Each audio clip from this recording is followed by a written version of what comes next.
Hi, in this video I'm looking at the Barcode Manager application again, and in particular I'm looking at the stock count mode.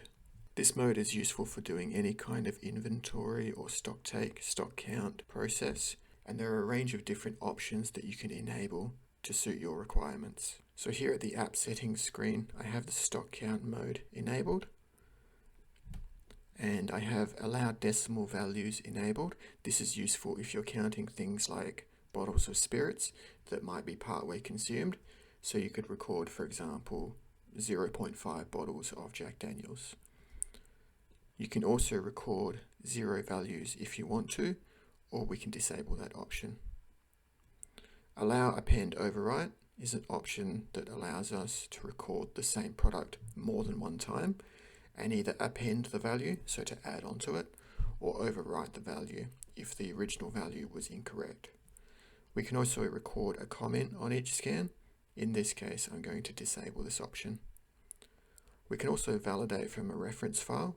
I'll demonstrate how that works in a different video. For now, I'll disable that. This means that we're able to scan any barcode. We're not going to get any additional data about the barcode. We're just going to scan a barcode, enter a quantity, and move on to the next item. We have a few options here about our output file. We are going to include a header row in the file. The header row is just going to start with products, and the file type will be CSV. This should allow us to import the output data into whatever other system we need to.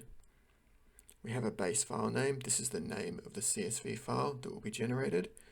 The name is products, and we have a few variables like location and the time and date that the file was created. I'll go ahead and save my changes now, and we can start scanning some barcodes. So here I scanned a barcode ending in 558, and I'll enter a quantity of 24. I'll scan the next barcode in the list, ending in 200, enter a quantity of 48, and continue.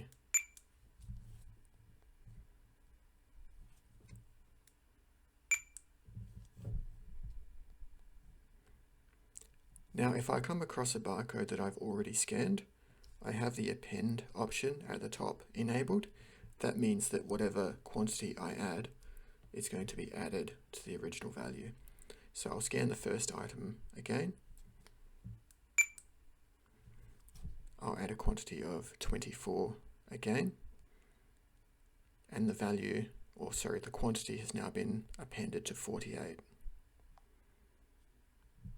If I toggle that option to overwrite, I can scan the original barcode again, enter a quantity of 12, and my quantity has now switched to 12. So this option can be toggled on or off depending on how you need to use it at the time.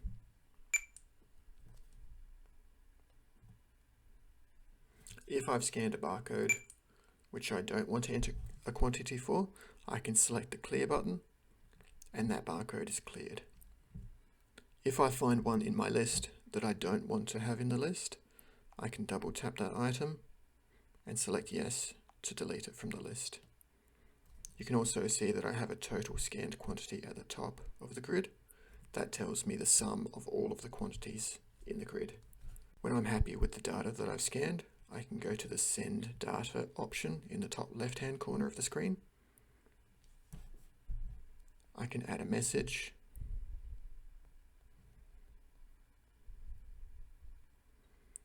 and I can review the content of the file. When I'm happy with the content, I can either save that to the device for sending later on if I don't have a valid network connection, or I can send it directly to email now. This will be sent to the default recipient at the top of the screen, which can also be changed if you need to. When I'm happy that my data has been sent successfully, I can select the Clear Count List button. All of my count has been cleared. I select the Return button to come back to the stock count screen, and I'm ready to go again. So that's a basic overview of the stock count option in the Barcode Manager application. It's pretty simple to use. Doesn't necessarily require a lookup file, and really handy for doing quick stock takes. If you have any questions, please drop them in the comments. Otherwise, I'll catch you in the next video.